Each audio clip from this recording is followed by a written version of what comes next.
এফআইআরে অভিষেক বন্দ্যোপাধ্যায়ের পাশাপাশি তার পিএ সুমিত রায়ের নাম রয়েছে। এছাড়াও নাম রয়েছে ফলতার ধৃত তৃণমূল নেতা জাহাঙ্গীর খানের নাম। এফআইআরে বিষ্ণুপুরের তৃণমূল বিধায়ক দিলীপ মণ্ডলেরও নাম রয়েছে। এছাড়াও রয়েছে বগরাহাট পশ্চিমের তৃণমূল বিধায়ক শামীম আহমেদের নাম। বিএনএস এর একাধিক ধারা সহ ড্রাগ অ্যান্ড কসমেটিক্স অ্যাক্টেও মামলা রুজু হয়েছে।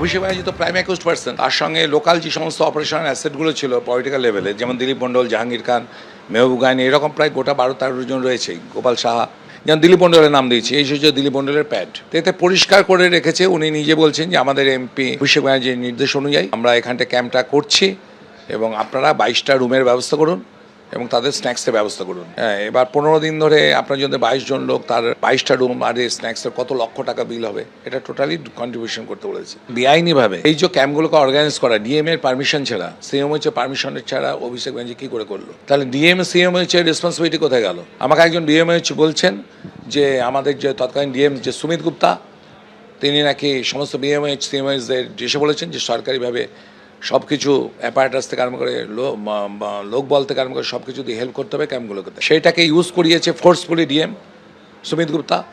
ওনাকেও তদন্তের আওতায় এনে ওনার বিরুদ্ধে অ্যাকশন নেওয়া। স্টুডেন্ট, হোমিওপ্যাথিক স্টুডেন্ট, সে অ্যালোপ্যাথিকে প্রেসক্রিপশন করছে। ওখানকার আশাকর্মীদের, সমস্ত আশাকর্মীদের ওখানে দেওয়া হয়েছে। তারা বলছে যে আমাদেরকে ফোর্সফুলি বলে দিয়েছে বিএমএইচ যে ডিএম এর অর্ডার, সিএমএইচ এর অর্ডার, আপনাদের যেতে হবে। প্রশাসনকে কাজে লাগিয়ে ওর প্রাইভেট ক্যাম্পগুলোতে করেছে এবং এত লক্ষ লোককে জোর করে ফোর্সফুলি, যারা বলছে যে আমাদেরকে জোর করে নেতারা বলেছে যেতে, যে জগন্নাথ গুপ্তা থেকে ইউএসজি মেশিন দুটো আনা হয়েছিল, যে দুটো অল্টারনেটিভলি এই সমস্ত মডেল ক্যাম্প করে বলছে। সে সোনোলজিস্টের মধ্যে একজন কাউন্সিলর ছিলেন তৃণমূলের, আরেকজন সোনোলজিস্ট, তিনি হচ্ছেন এমএলএ।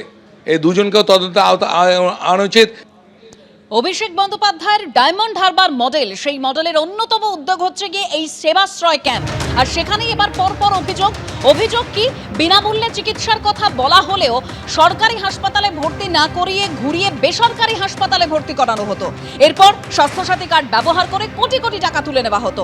এইরকমই চাঞ্চল্যকর অভিযোগ করেছেন অভিষেক বন্দ্যোপাধ্যায়ের সেবাশ্রয়ের কোঅর্ডিনেটরের দায়িত্ব সামলানো সরকারি চিকিৎসক।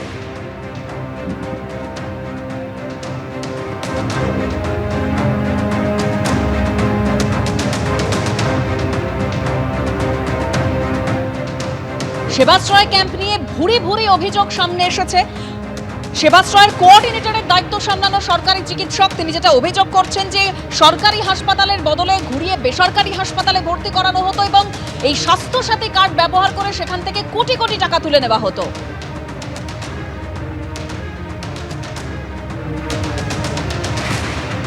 ওরা ওষুধ দিয়েছিল মাথা যন্ত্রণার, আরো এখানে বেশি মাথা ঘুরছিল। ওষুধ খেয়েছি, খেয়ে কিছুই হয় না। দক্ষিণবাগী সেবাশ্রয় যেখানে হয়েছিল ওখানে আমি গিয়েছিলাম, আমার গাইনি প্রবলেম আর কোমরের যন্ত্রণার জন্য আমি গিয়েছিলাম। ওখানে যে ওষুধটা দেওয়া হয়েছিল চিরকুটেলিকে পাশের কাউন্টার থেকে নিয়ে নিতে বলা হয়েছিল। দেখছি ওষুধ খাওয়ার পরে যন্ত্রণা আরও বেড়ে যাচ্ছে, তারপরে আমি ফেলে দিয়েছিলাম। ওখানে লেগেছিল, ডাক্তারখানায় গিয়েছিলাম, ওই অল্প বয়সের বাচ্চা ডাক্তার দেখেছিল, কিন্তু খেয়ে কিছু হয়নি। লাইন প্রচুর দিয়েছি, লাইন দেখিয়ে আবার পানাকুয়ায় পাঠিয়েছিল, সেখানে গিয়েছি, খেয়ে কিচ্ছু হয়নি। ওষুধ খেয়ে চশমা দেয়নি, দেওয়ার কথা ছিল। ওখানে যাওয়া হলো, ওরা একটা চিরকুটে লিখে দিল, ওই প্রেসার কিছু মাপা হলো না, কোনো কিছু না। একদিন খাওয়ার পরে ওটার আরও কন্টিনিউ বেড়ে গেল। সমস্যা ছিল কোমরের, সমস্যা ছিল কোমরের যন্ত্রণা এবং ঘাড়ের সমস্যা ছিল, ঘাড়ের যন্ত্রণা। পরের দিন এসএসকেএমে নিয়ে যাওয়া হলো। হ্যাঁ, এখন বর্তমানে সুস্থ আছে। সেবাশ্রয় চিকিৎসায় কোনো লাভ হয়নি। এবিপি আনন্দ, এগিয়ে থাকে, এগিয়ে রাখে।